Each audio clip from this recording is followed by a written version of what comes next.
What's up, MMA fans? Today we are catching up with Renato Moicano. How are you, my friend? Very good. How about you, my friend? Good, good. Did you change your nickname to Money Moicano after the fight with Brad Riddell, or you keep the same?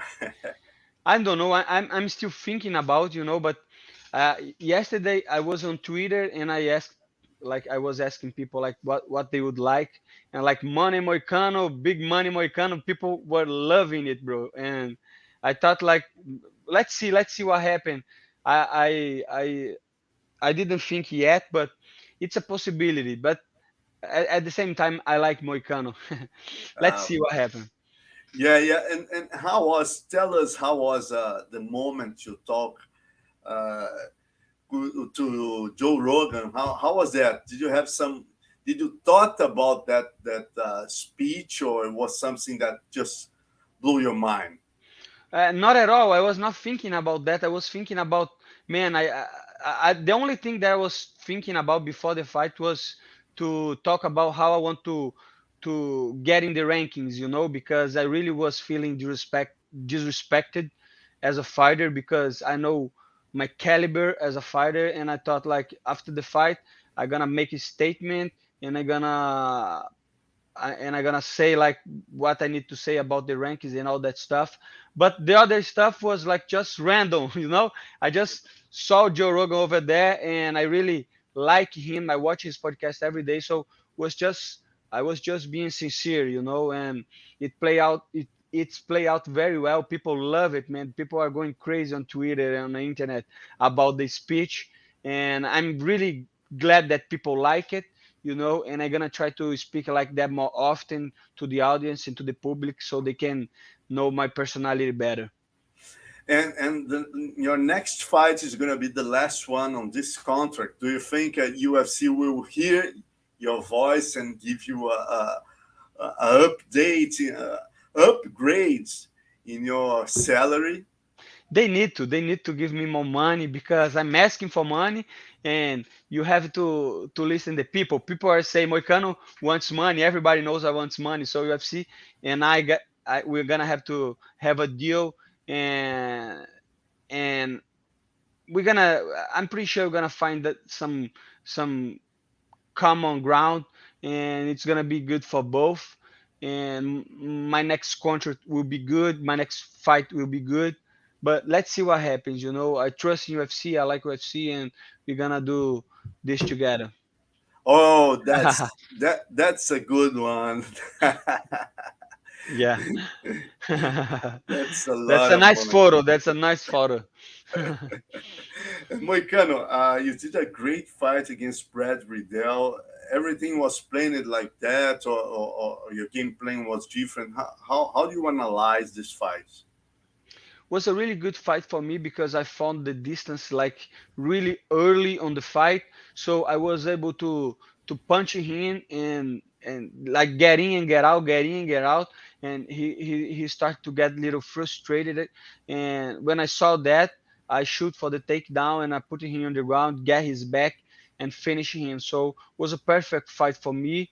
I almost didn't. He almost didn't touch me, uh, just a little bit. So was a was a great night for me, especially because it was in MSG, New York. Madison Square Garden was amazing. Was packed, a lot of people, a lot of noise, and it was a fucking awesome night, bro. It was just really incredible. And Moicano, you always when you stand up, when you submit your opponents, you have a 10 submissions in your career, all of them by here naked choke. Every time you stand up, the first thing you do is congratulate your opponent, hug him, and talk good things about in his ear.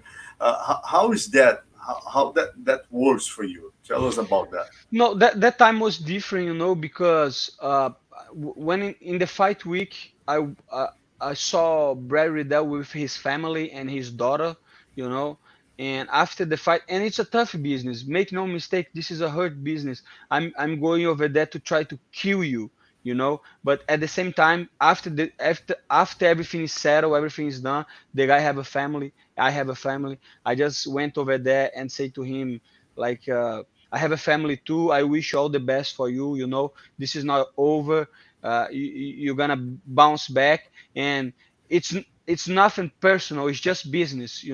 I always like to say that to my opponents, because before, when we are in a fight week, or in a camp, you can say the crazy stuff to this guy. You can say a lot of stuff. I don't care if people hate me, if people don't like, they say shit. This is just business, bro. In the end of the day, after my win, I go over there and say, man, this is, I don't hate you, I don't like you. It's just business, brother. You understand what I'm saying? So I don't want him to feel bad about that, or feel I don't like him, because nothing of this matter. It's just business, and just way to make money and to make a living. And talking about business, you finally got into the rankings, lightweight ranking. You are the number 13 in the lightweight ranking, above Conor McGregor, who is 14, and Tony Ferguson, who is 15. And you have above you a lot of guys from American top team, like Tsarukian, like, for example, we have also the guy who just fought, Mateus Ganho, and other guys. But you also have Damir Ismagulov. You have Dan Hooker is above you. Jalen Turner is the number 10. Dan Hooker number 11. Damir Ismagulov is 12. Who would you choose if you could, Moicano, for the last fight of your contract? No, it's not that I choose. It's the fight to make. The fight to make is Dan Hooker, and he knows it. He knows it. We fought in the same day. We fought in the same card. Uh, I beat his training partner, and this is the perfect matchup. I just went to the rankings. He just got a win, so that is the fight to make, and he knows that, and UFC knows that, and they're gonna make that fight for sure. I'm telling you, 100%. My next fight gonna be Dan Hooker. You guys can you you I don't have a better opponent to face after that win. So it's gonna be Dan Hooker for sure, 100%. And his last opponent, Claudio Puelles, if I'm not wrong, he's also a jiu-jitsu guy, but he had a hard time to take Hooker down. Uh, if you face him, what you gonna make differently from Puelles? I'm gonna do the same. I'm gonna pull guard and go for leg locks, and let's see how this play out. But I'm gonna do the same as Puelles. Let's see. Let's see what Hook is gonna do, because I think even if I do that, I'm gonna win the match. Let's see. And also comparing you, we have the former champion was a Brazilian, and Charles Oliveira, Charles Bronx was like a black belt that started to be a striker, pretty much like you. How you compare your game to Charles Oliveira's?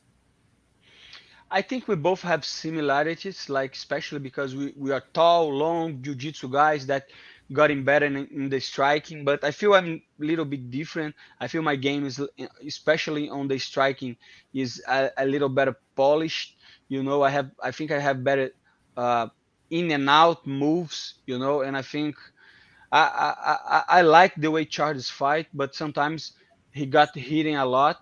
He take a lot of damage, and I don't like this. I don't like to get damage to have like fights like that. But I respect Charles, and I feel like he's a great champion and a great fighter. But I see myself having a little different style than him. And also, you train with Dustin Poirier. Did you help him this time for the camp against Michael Chandler? And how did you see his fight with Chandler? No, I didn't train with him at all. I think not even one time in this camp, because obviously, like, the the matchups that we were, like, the training camps that we were having were totally different. He was training for a grappler, a wrestler, with heavy hands, and like short, really different than the guy. My guy was more a striker, and like the body types were so different. I didn't train with him at all, but I was so happy for his performance because it was a great fight.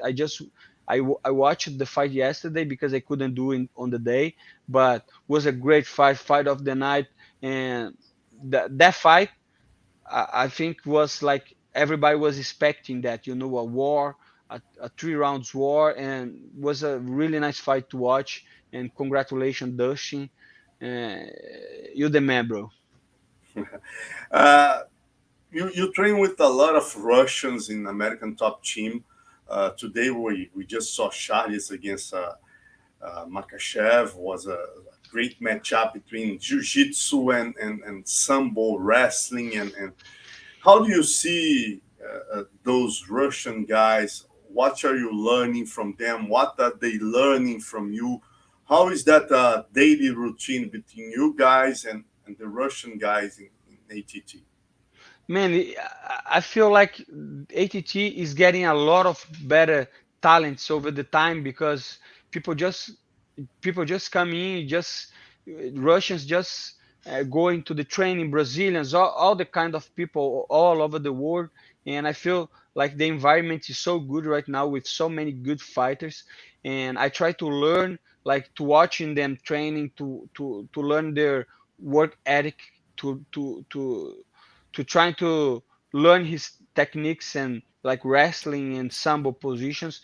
And I feel it's a really good exchange of information and techniques when you put a lot of different people from another countries, and we try to figure out like which which technique work the best. So I feel ATT is in a really good place right now with a lot of talents and people all over the world, people fighting in all divisions uh, and all like promotions like UFC, PFL, Bellator, One. So it's so good to be here on ATT and train with all that all that kind of great fighters. So I have been really grateful about that.